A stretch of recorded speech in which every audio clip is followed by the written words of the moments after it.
संसार में कोई भी भूखा ना रहे, इस प्रकार की भावना करने में क्या बिगड़ रहा है। भावना भवनाशिनी। आज जिनके घर आहार हुआ, हमने कहा चलो हमारे साथ, महाराज नियम है, बनना ही है मुझे, तो मैं तो बनूंगा ही, मुझे नहीं पता वो कब बनेगा, मुझे नहीं पता वो कब बनेगा, मुझे नहीं पता वो कब बनेगा, लेकिन फाइनल है कि वो बने ना बने, लेकिन उसकी ये भावना इतने चारित्र मोहनी कर्म की निर्जरा करने वाली है, इतना क्षयोपशम करने वाली है कि भले ही इस भव में ना सही, समाधि मरण करके वह आने वाले भवों में मुनि जरूर बनेगा।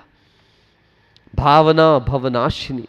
बीना करके एक जगह है, बीना बारा नहीं, अब बीना, ये मध्य प्रदेश में बीना जंक्शन है, तो वहाँ पर एक सर्वोदय चौराहा कहलाता है। तो उस चौराहे से राइट तरफ मुड़ो, स्टेशन की तरफ जाओ, तो 5वां घर छोड़कर एक व्रती दादाजी रहा करते थे। और मैं, हमारे एक संगी साथी मुनिराज थे, हम गृहस्थ अवस्था की बात बता रहे, ब्रह्मचारी अवस्था की। तो उनकी बुआ जी के घर हमारे भोजन का निमंत्रण था, तो हम लोग दोनों के दोनों मंदिर से पूजन करके पैदल पैदल चले आ रहे थे।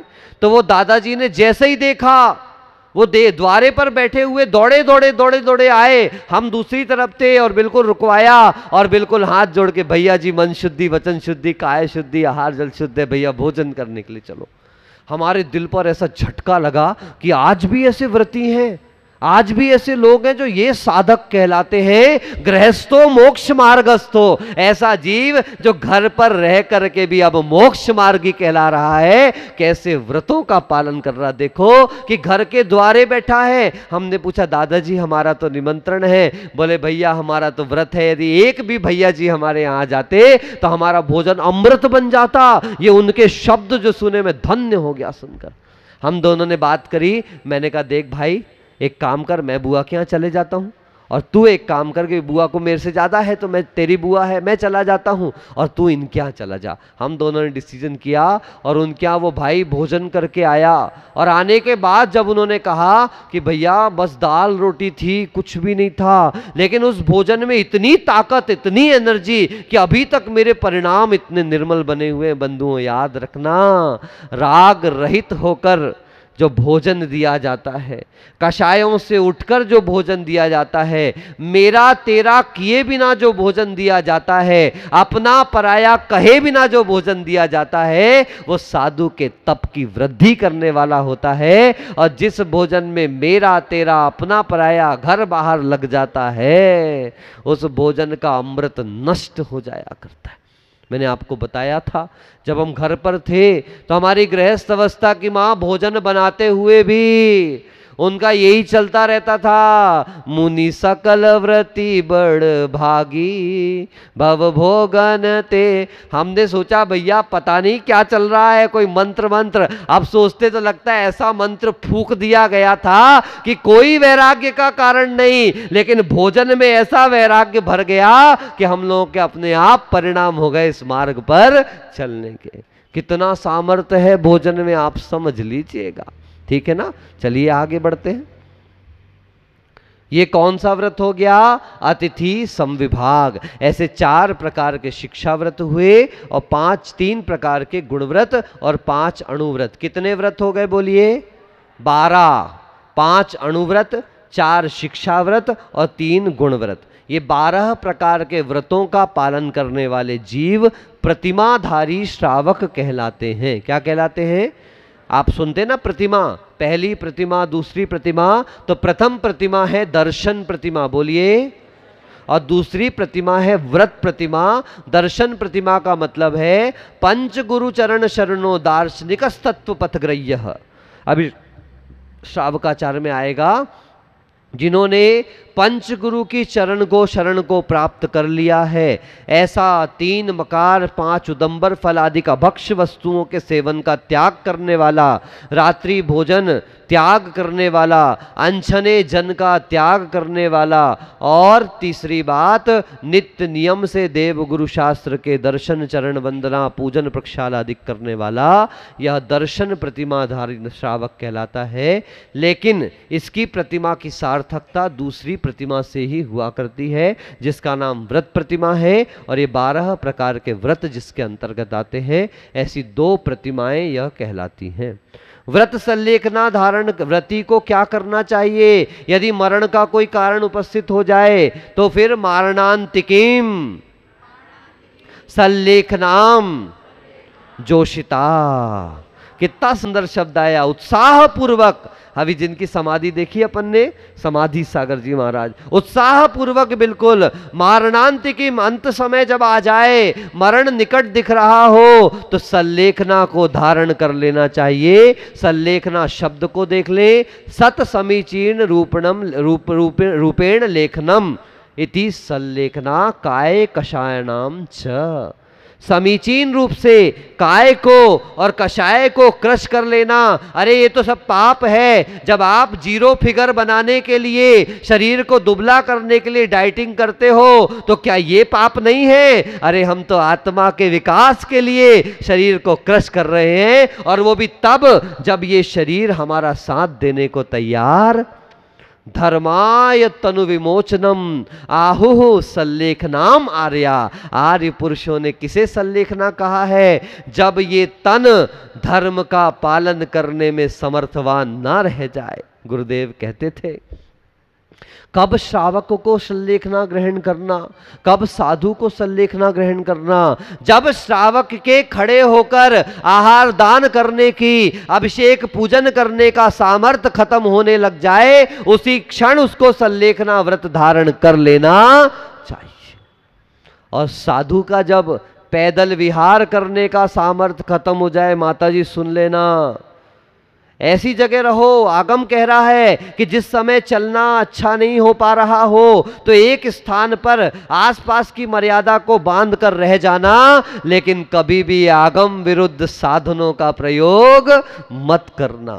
आजकल तो जवान जवान साधु भी व्हील चेयर का सहारा लेकर चलने लगे हैं। अभी इसी बंबई में आए तो दो माता जी आई, बिल्कुल व्हील चेयर पर दोनों एक साथ बैठकर। हमने कहा, भिखारी भी आता था मेरे घर में तो मेरी माँ कहती थी, अरे भैया हट्टा कट्टा शरीर है, रोटी खा, मैं दे देती हूँ और काम करके जा, घास निकाल दे गार्डन की, गाड़ी को साफ कर दे, तो भाग जाते थे। हम भी तो उसी के जैसे हो गए ना। महाराज याद रखिएगा सभी लोग, परिशहान उरम देन तो शब्द आता है प्रतिक्रमण में कि परिशहों को अपना उर दे दो, घबराओ मत। यदि हम ऐसे चेयर आदि का उपयोग करने लगेंगे तो दिगंबर और श्वेतांबर साधुओं में कोई अंतर नहीं रह जाएगा। किसी परिस्थिति विशेष में लेकर जाना बात अलग है, लेकिन अगर हम अनावश्यक कोई छोटी छोटी बातों के बहाने करके, और यदि ऐसा करेंगे तो याद रखना, यदि मुनि व्रतों को, महाव्रतों को धारण करके अनावश्यक ये दोष यदि लगते हैं, तो ऐसे ही जीव किल्विषक जाति, अभियोग्य जाति के देवों में उत्पन्न हुआ करते हैं। ऐसा अष्टपाहुड़ में स्पष्ट और मूलाचार में भी लिखा हुआ, प्रवचन सार में भी आया है। अंतिम अंतिम गाथाएं जो चारित्र चूलिका की हैं, उसमें भी इस प्रकार, हाँ, बालो वा बुढ़ो वा सम बिहेदो वा पुणो गिलाणो वा चरियम चरद सजोगम मूलच्छेदो जधा ना हवदी। चाहे बाल हो, वृद्ध हो, समविहिदो वा पुणो गिलाणो वा, वो किसी भी प्रकार से उसके शरीर म्लान हो रहा है, ग्लान हो रहा है, तो भी चर्यम चरद सजोगम, ऐसी चर्या का पालन करना कि जिसमें मूल का छेद ना हो जाए। क्या कहा? बस मूल का छेद नहीं हो जाए, इस बात का ध्यान रखना। उपचार कराने को मना नहीं किया जा रहा, मरने के लिए महाराज नहीं बने हम लोग, लेकिन उपचार कैसा, कितना, किस लेवल तक, इसका तो ध्यान रखना ही पड़ेगा ना। दीक्षा के समय तो बड़े कपड़े फेंक फेंक के, क्यों भैया, कैसे फेंक रहे थे? बदमाशी कर रहे थे। क्या कर रहे थे पता है? सोना सोना ना, वो निजानंद सागर जी के भाई, इनके पिताजी बने थे गृहस्थ, मतलब दीक्षा के, तो जितना सोने सोने का आइटम था ये उनके हाथ में दे रहे थे, और जितना आर्टिफिशियल था वो तो खैर व्यवस्था थी इसलिए। लेकिन अपनी बात नहीं, पर सत्य तो यही है कि हमारा राग वहां पर भी अभी छूटा नहीं है, मतलब ये पक्की बात। इनके तो थे ही नहीं, इसलिए विकल्प नहीं। एक पति और पत्नी में पति को वैराग्य हो गया, अब पति गया और घर पे जाकर के अपने, मतलब महाराज के पास हो गया, तो महाराज से कहा, महाराज मैं दीक्षा लेना चाहता हूँ आदि आदि। बोले हाँ ठीक है। तो बोले कब? बोले मैं एक बार घर में बता दूं। महाराज ने कहा समझ गए इसका वैराग्य कितना है, इसको अभी भी घर में बता दूं, घर में पूछ लूं, क्योंकि वैराग्य का मतलब है जब घर ही नहीं रहा, घर की धारणा ही नहीं रही तो घर में पूछना किस काम का। लेकिन देवता घर पहुंच गए और जाकर अपनी पत्नी को सारी बात कही कि मैं जा रहा हूं, तुम मुझे अनुमति दो, इसलिए मैं अब दीक्षा लेना चाहता हूं। तो पत्नी के जी तुम मुझसे पूछने के लिए आए हो, ये तुम्हारा वैराग्य है? अरे वैराग्य जिनको होता है वो हाथी के ऊपर वैराग्य हुआ। राजा मधु, उन्होंने वहीं के केस लॉन्च कर लिया, वस्त्र उतार दिए, क्या हाथी और क्या साथी, कोई मतलब नहीं था। अभी तो भैया क्या पता कब सामने से आती तलवार गर्दन काट दे, कब सामने से आता भाला मेरा सीना भेद दे, कब सामने से आता बाण मेरे मस्तक को भेद कर निकल जाए, कब निकल जाए काल का भरोसा नहीं। मैं नीचे उतरने का इंतजार क्यों करूं, मुझे तो ऊपर चढ़ना है। संकल्प लेके वहीं कपड़े उतार दिए और वहीं सन्यास को धारण कर लिया। ये सन्यासी बिनौलियां नहीं निकालते अब तो भैया कहां कहां बिनौली निकलेगी। इंदौर में बिनौली निकालो, भोपाल में बिनौली निकालो, दाहोद में बिनौली निकालो, और कहां कहां नाम आप जानो, जहां जहां निकालना सब जगह बिनौली निकाल लो आप तो। एक बार बिनौली तो समझ में आती है जहां दीक्षा हो रही है, एक बार परीक्षा के लिए, परीक्षा है बिनौली, ऐसा मैं समझना। परीक्षा क्यों कहा जा रहा है क्या पता, एक बार और बाजे गाजों के बीच घूमकर देख लो कहीं संसार में रमण का भाव तो नहीं हो रहा। यदि हो रहा हो तो अभी भी लौट सकते हो, ये आखिरी मौका दिया जा रहा है आपको, ठीक है ना। तो इस प्रकार की ये जो हो गया क्या, मारणांतिकीम सल्लेखनाम जोशिता, कैसा भी हमारा शरीर है, कुछ भी है, लेकिन आगम के अनुरूप ही उसका उपचार अधिक करना और मरण को उत्साह पूर्वक स्वीकार करना। चलिए इस प्रकार से ये, और टाइम हो गया क्या?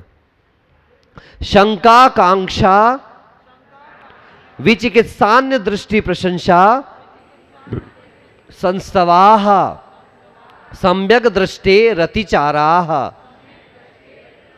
शंका कांक्षा विचिकित्सान दृष्टि प्रशंसा संस्तवाः सम्यक दृष्टे रतिचाराः। ये चल रहा है सुबह श्रावकाचार में, जिन मत में शंका नहीं, पूजा पाठ ध्यान अध्ययन चर्या से कोई आकांक्षा नहीं, और गुणों के प्रति आपका अनुराग रहे, गुणवानों के प्रति अनुराग रहे, इसके अलावा उनके मल आदि को देखकर आप घृणा का भाव ना रखें। उसके बाद अन्य दृष्टि प्रशंसा, यानी कि अन्य मत आदि की प्रशंसा नहीं करना, उनकी स्तुति नहीं करना। यदि करते हो तो ये सम्यक दर्शन के अतिचार 5 बता दिए। शंका बोलो, आकांक्षा, विचिकित्सा, अन्य दृष्टि प्रशंसा, अन्य दृष्टि संस्तव। देखो उधर गरबे में जाते हैं कितना आनंद आता है, ये होता है वो होता है। अरे भैया धर्म क्षेत्र के लिए कहा गया, एक उनकी दृष्टि से तो धर्म क्षेत्र है कि नहीं है, और वहां भी जाकर के फिल्मों के गाने पर कैसे कैसे वस्त्र और धुनों पर नृत्य हो रहा है। याद रखना इतना पाप तो भोग करते हुए नहीं होता था जितना पाप ऐसी स्थिति में होता है। इसलिए आप लोग बहुत सावधान, अपने बच्चों को समझाओ सिखाओ। आपको ऐसे आप फिल्म देखाइए वो पाप कर्म का बंद नहीं होगा, मगर ये अन्य दृष्टि प्रशंसा और स्तुति से दर्शन मोहनी कर्म का बंद होगा। चरित्र से गिरा हुआ व्यक्ति आज नहीं तो कल अपने चारित्र को संभाल लेगा, लेकिन जिसका सम्यक दर्शन ही नष्ट हो जाए फिर तो उसका कुछ भी शेष रहने वाला। मूलधन चला गया, ब्याज का क्या करोगे? व्रतशीलेषु पंच पंच यथाक्रमम, जो आपने 5 अणुव्रत बताए, 7 शील बताए, यानी 3 गुणव्रत और 4 शिक्षा व्रत, उनके भी क्रम से 5 5 5 भेद से उनके भी अतिचार हैं। अतिचार का मतलब क्या होता है? विस्मृति होने पर, आलस्य प्रमाद होने पर जो व्रतों में दोष लगते हैं वो अतिचार, और जानबूझकर जो लगाए जाते हैं वो अनाचार कहलाता है। इस प्रकार से अपन कल इसको देखेंगे। चलिए कल तक हम लोगों ने सम्यक दर्शन के अतिचार, सल्लेखना के बारे में और अन्य भी विषयों को समझा था। अब आज जो आपके व्रत और शीलों में अतिचार हैं उनकी चर्चा यहाँ से प्रारंभ करते हैं। अध्याय नंबर 7 और सूत्र संख्या 25। बंध वदच्छेदाति भारा रोपणान्न पान निरोधाः। बंध वदच्छेदाति भारा रोपणान्न पान निरोधाः। सबसे पहले बंध यानी कि किसी को बांधना, वध का मतलब उसको मारना, छेद का मतलब उसको मतलब नोचना, काटना, पीटना, इस तरह से हो गया। अति भारारोपण का मतलब आवश्यकता से अधिक भार रखना उसके ऊपर, ठीक है ना। अन्न पान निरोधाः, और अन्न पान रोक देना, खाना पीना उसका रोक देना। ये बहुत सारे स्थिति में है। मान लीजिए हमने 50 मिनट का प्रवचन करना चाहिए, 1 मिनट का प्रवचन करना चाहिए। स्कूल में एक पीरियड कितनी देर का होता है? 40 मिनट का। कितनी देर का? 40 मिनट का। उससे ज़्यादा पढ़ाई नहीं होती, ठीक है ना। तो हम भी पूरी कोशिश करते हैं कि जब भी अपन कक्षा लगाएं या प्रवचन करें तो अधिकतम 1 घंटे से ऊपर कभी जाए नहीं, क्योंकि ये भी एक प्रकार का अति भारारोपण है। क्योंकि वो सुनते, ठीक है, जिसकी बहुत तत्व रुचि होगी, जिसका श्रद्धान बहुत अच्छा होगा, जिसका ज्ञान बहुत अच्छा होगा, वो 2 घंटे भी बैठ के सुन लेगा। मगर जो सामान्य जनता है वो बहुत देर नहीं सुन सकती। स्कूल में भी बच्चे 40 minute, that is enough for them, rather more than enough for them. हम इसलिए सुबह की कक्षा जब भी पढ़ाते हैं या आप लोगों को ही पढ़ाते हैं तो उसमें मूल तत्व तो 20-25 मिनट ही पढ़ाते, बाकी रिवीजन रिवीजन रिवीजन। क्योंकि ज़्यादा पढ़ाने से कोई फायदा नहीं है। क्या कर लोगे ज़्यादा पढ़ के? उतना पढ़ें। हमारा स्वाध्याय का तरीका वर्तमान में भी यही और हमेशा से यही रहा है कि जिस समय जो चीज़ सामने आती है पहले उसको पूर्ण तरीके से जान लिया जाए, फिर आगे बढ़ा जाए, फिर आगे बढ़ा जाए। तो हम पिछला अच्छे से तैयार करेंगे तो आगे भी सरलता होती चली जाएगी। तो किसी को बांधना नहीं, वध नहीं करना, छेद नहीं करना, अति भार किसी के ऊपर नहीं डालना, और अन्नपान निरोध। आजकल देखिए पंच कल्याणकों में क्या चलने लगा सिस्टम? गजरत चलते, गजरत। यहाँ कम चलते, बुदेलखंड की तरफ बहुत चलते हैं। अब गजरत चलेंगे या फिर यहाँ भगवान का रथ निकालते हैं तो उसमें बैल या घोड़े वगैरह जोते जाते हैं। फिर क्या करते हैं लोग कि बोली ली सौधर्मिंद्र की। अब सौधर्मिंद्र ने बोली ली है तो वो मेन रथ पर बैठेगा। तो पता चला सौधर्मिंद्र जब बैठेगा तो एक साथ पापा, चाचा, मामा, फुआ, उनके बच्चे, उनका ये, और रथ पूरा लाद कर धर देंगे। बिल्कुल गलत बात है। पहली बात तो देवों का परिवार नहीं होता है, देवों का परिवार नहीं होता, देवों के बच्चे बच्चे नहीं होते, कोई चाचा भतीजे नहीं होते, कि बुआ फूफा मामा चाचा कुछ नहीं होते। आहार में भी जाओ तो सब रिश्तेदारी बताना चालू कर देते। मैंने आज भी उनको कह कर के आया, कल भी का रोज कहता हूँ कि आचार्य कहते थे जो चौके में रिश्तेदारी बताए उस व्यक्ति से हार मत लो, अपने आप राइट फाइट हो जाएंगे। पर हम सोचते हैं कि आचार्य ने ये भी कहा था कि सांप को फुफकारना चाहिए, डसना नहीं चाहिए, तो हम फुफकार के रह जाते हैं, डसते नहीं है, तो लोग फायदा उठा रहे हैं।